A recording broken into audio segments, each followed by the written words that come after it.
महाराष्ट्रामध्ये 350च्या वर संरक्षित आणि असंरक्षित असे मोठ्या प्रमाणामध्ये गडकिल्ले आहेत आणि या गडकिल्ल्यामध्येच आमच्या छत्रपती शिवाजी महाराजांचा इतिहास जो आहे शौर्याचा आणि पराक्रमाचा आणि त्यांनी दिलेल्या विचाराचा जो काही भाग आहे तो या गडकिल्ल्याच्या भोवतीच आहे.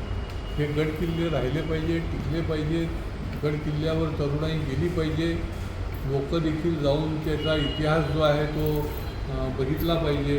कारण ही प्रेरणास्थान आहे, स्फूर्तीस्थान आहे. सह्याद्री प्रतिष्ठान या संस्थेच्या माध्यमातून हजारो दुर्गसेवक शिवभक्त अनेक गडकिल्ल्यामध्ये काम करत असतो. डागडुजीचं काम करतं, पुरातत्व खात्याच्या माध्यमातून त्यांच्या मार्गदर्शनाने परवानगीने त्या ठिकाणी तोफगाडे बसवले जातात, महाद्वारं बसवली जातात. आता जो प्रश्न उपस्थित झाला आहे तो रायगडावर. रायगड ही आपली राजधानी, त्या ठिकाणी जगदीश्वराच्या मंदिराच्या समोर जे नंदी त्या ठिकाणी आहे त्या नंदीचा चेहरा जो आहे तो या औरंग्याने मुघल सैन्याने त्या ठिकाणी तो उद्ध्वस्त केला होता. सह्याद्री प्रतिष्ठानच्या मावळ्यांची ही सातत्याने मागणी आहे की त्या ठिकाणी तो चित्र जे आहे ते तसंच्या तसं नंदीचा जो उद्ध्वस्त केलेला आहे ते पुन्हा एकदा त्याचा पुनर्निर्माण केलं गेलं पाहिजे. आता बघा इतकी वर्ष परंतु तिथे काहीच नाही. फक्त असा कुठला काही मोठा कार्यक्रम असेल तर त्या ठिकाणी एक तो नंदीचा फेस जो आहे तो बसवला जातो. काल आमच्या शिवभक्तांनी रायगडावर प्रचंड मोठं आंदोलन त्या ठिकाणी केलं. या सर्व दुर्गसेवकांचं, शिवभक्तांचं मी मनापासून त्यांचं अभिनंदन करतो, त्यांना धन्यवाद देतो. जो शिवभक्त आहे तो राष्ट्रभक्त आहे आणि शेकडोच्या संख्येने त्या ठिकाणी त्यांनी ही मागणी केली की आपण येणाऱ्या काळामध्ये हे जसंच्या तसं नंदीचं मुखवटा जो आहे तो जसाच्या तसा बसवला पाहिजे. आणि आपण जर बसवू शकत नसाल तर सह्याद्री प्रतिष्ठान सक्षम आहे. सह्याद्री प्रतिष्ठानला आपण परवानगी द्या आणि ते आम्ही बसवण्याचं काम करू. आणि हे आंदोलन जे आहे ते यशस्वी झालं आहे, त्यांचं मी मनापासून त्यांना धन्यवाद आणि अभिनंदन करतो. गड किल्ल्यासाठी सबकुछ अशा प्रकारची तरुणाई, अशा प्रकारचे मावळे या महाराष्ट्रामध्ये आहेत, सह्याद्री प्रतिष्ठानमध्ये आहे. त्याचा मला सार्थ अभिमान आहे.